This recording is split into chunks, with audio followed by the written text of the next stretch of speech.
Ideas don't come out fully formed. They only become clear as you work on them. You just have to get started. I want to share what I've learned about our generation and the world we're all building together. I'm here to tell you that finding your purpose isn't enough. Purpose is that feeling that you are a part of something bigger than yourself, that you are needed, and that you have something better ahead to work for. Purpose is what creates true happiness. You know, that movie made it seem like Face Smash was so important to starting Facebook. It wasn't. But without Face Smash, I never would have met Priscilla.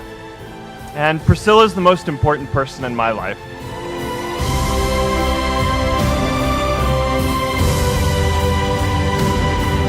And a lot of people are feeling disconnected and depressed and are trying to fill a void in their lives. I remember that night I launched Facebook from that little dorm in Kirkland House.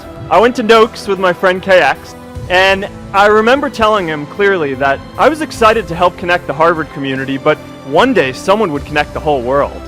The thing is, it never even occurred to me that that someone might be us.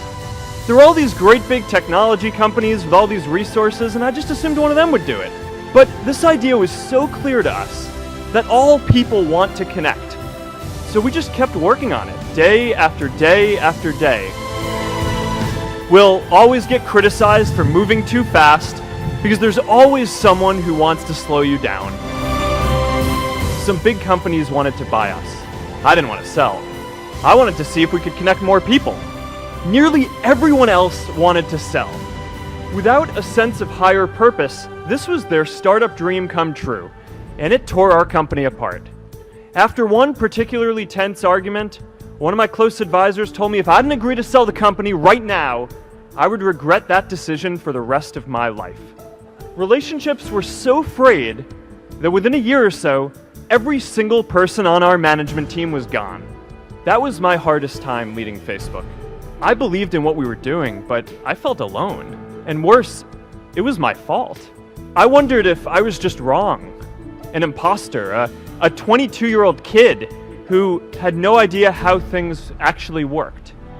Now, years later, I understand that is how things work when there's no sense of higher purpose. So it's up to all of us to create it so we can all keep moving forward together. J.K. Rowling got rejected 12 times before she finally wrote and published Harry Potter. Even Beyoncé had to make hundreds of songs to get Halo. The greatest successes come from having the freedom to fail. Facebook wasn't the first thing I built. I also built chat systems and games, study tools and music players, and I'm not alone. The challenge for our generation is to create a world where everyone has a sense of purpose.